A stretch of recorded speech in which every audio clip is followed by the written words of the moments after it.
सूरत शहर में कानून व्यवस्था बनाए रखने के लिए आप बने रहिए भारत 24 EXP न्यूज संपादक मनदीप भाई देसी पत्रकार की रिपोर्टिंग।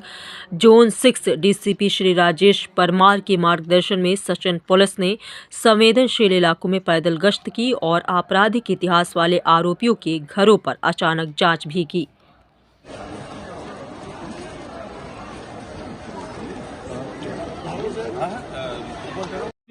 સુરત શહેરના પોલીસ કમિશનર માનનીય શ્રી અનુપમસિંહ ગેહલોત સાહેબની સૂચના અને માર્ગદર્શન મુજબ સિનિયર ઓફિસરો અને છેક લોકલ પોલીસ સ્ટેશનના સ્ટાફ અને અધિકારીઓ તરફથી અવારનવાર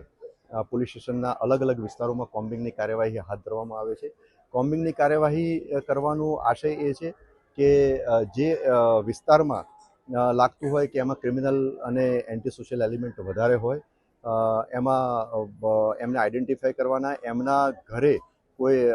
પ્રતિબંધિત ચીજવસ્તુ મળી આવે તો એ અનુસંધાને કાયદા અનુસાર કાર્યવાહી કરવાની અને એક એન્ટી સોશિયલ એલિમેન્ટ અને ક્રિમિનલ જે એલિમેન્ટ હોય એમનામાં એક મેસેજ જાય કે પોલીસ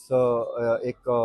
વ્યવસ્થિત મજબૂતાઈથી કામ કરી રહી છે અને સારા નાગરિકોમાં પણ એક મેસેજ જાય, એમને એક પોઝિટિવ એક એમાં મેસેજ જાય કે પોલીસની પ્રેઝન્સ છે। એ અનુસંધાને આજે સુરત શહેરના સચિન પોલીસ સ્ટેશન વિસ્તારમાં સુડા આવાસમાં કોમ્બિંગની કાર્યવાહી હાથ ધરવામાં આવેલી છે। સચિન પોલીસ સ્ટેશન સિવાય સચિન GIDC ડિંડોલી અને ભેસ્તાન પોલીસ સ્ટેશનના પણ અધિકારી અને કર્મચારીઓ આ કોમ્બિંગની કાર્યવાહીમાં જોડાયા છે।